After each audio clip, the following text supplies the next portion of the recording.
Hi friends, November 4ஆம் தேதியான இன்று இரண்டாவது முறையா தங்கத்தின் விலையில் மாற்றம் வருமா? மாற்றம் வந்தால் எவ்வளவு வரைக்கும் அதிகரிக்கலாம், எவ்வளவு வரைக்கும் குறையலாம், தற்பொழுது சர்வதேச சந்தையில் நிலவரம் எப்படி இருக்கு அப்படிங்கறத இந்த வீடியோ ஃபுல்லா பார்த்து தெரிஞ்சுக்கலாம் வாங்க.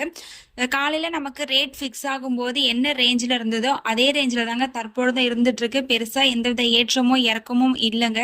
காலையில நமக்கு 50 ரூபாய் மட்டும்தான் குறையிற மாதிரி இருந்து கடைசியில ரேட் ஃபிக்ஸ் ஆகுறது முன்னாடி பாத்தீங்க அப்படின்னா ஐஎன்ஆர் வந்துட்டு ஒரு 30 பைசா கிட்ட ஸ்ட்ரென்த் ஆயிடுச்சுங்க. அதனாலதான் நமக்கு வந்துட்டு இன்னைக்கு 100 ரூபாய் கிட்ட குறைஞ்சிருக்கு. இன்னைக்கு இரண்டாவது முறையா அப்டேட் ஆகுமா அப்படின்னு பாத்தீங்கன்னா அப்டேட் ஆகிறதுக்கான சான்சஸ் ரொம்ப ரொம்ப கம்மியா இருக்குங்க. ஏன்னா நம்மளுக்கு காலையில ரேட் ஃபிக்ஸ் ஆகும்போது என்ன ரேஞ்சில் இருந்துட்டோ அதே ரேஞ்சில தான் இப்பொழுதும் இருந்துட்டு இருக்குது.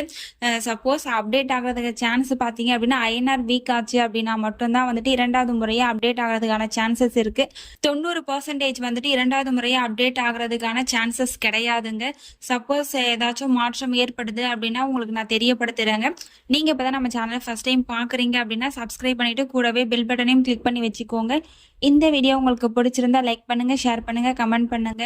தேங்க்யூ ஃபார் வாட்சிங்.